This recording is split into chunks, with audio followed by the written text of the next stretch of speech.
परभणीच्या राणी सावरगावमध्ये मतदान करण्यापासून रोखल्यामुळे मतदान केंद्रावरती वाद झालाय। राणी सावरगाव येथील महंत राधाकृष्ण स्वामी थेट मतदान केंद्र अधिकाऱ्यावरती भाजपची दलाली करत असून आपल्याला मतदानापासून रोखलं असल्याचा त्यांनी आरोप केलाय।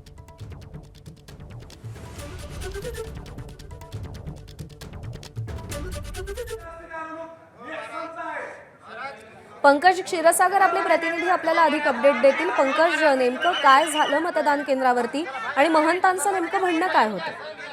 प्रज्ञा, आपण जर बघितलं तर आज जिल्हा परिषदेसाठी मतदान प्रक्रिया पार पडते। परभणीच्या राणी सावरगाव येथील महंत राधाकृष्ण स्वामी हे मतदानाला आले होते, मात्र जे पुरावा मतदानासाठी लागतो, आधार कार्ड असेल, मतदान कार्ड असेल किंवा इतर जे 7 पुरावे असतात त्यातला एक पुरावा दाखवा असं अधिकाऱ्यांचं म्हणणं होतं। मात्र त्यांच्याकडे प्रत्यक्ष पुरावा नव्हता, मोबाईलमध्ये त्यांचे पुरावे होते आणि मोबाईल मतदान केंद्रामध्ये परवानगी नसल्यामुळे ते मोबाईल बाहेर ठेवला होता आणि त्यामुळेच मतदार अधिकाऱ्यांनी त्यांना अडवलं आणि त्यानंतर त्यांचा संताप जो आहे तो अनावर झाल्याचं पाहायला मिळालं। मला मतदानाचा अधिकार असताना मला मतदान करू दिलं जात नसल्याचा आरोप त्यांनी केलाय आणि त्यांचा संताप अनावर झाला। मात्र जे नियम आहे त्या नियमाच्या अनुषंगाने कुठलाही एक पुरावा तुम्हाला दाखवावा लागतो तुमच्या आयडेंटिटीचा आणि त्या अनुषंगाने त्यांच्याकडे पुरावा नव्हता।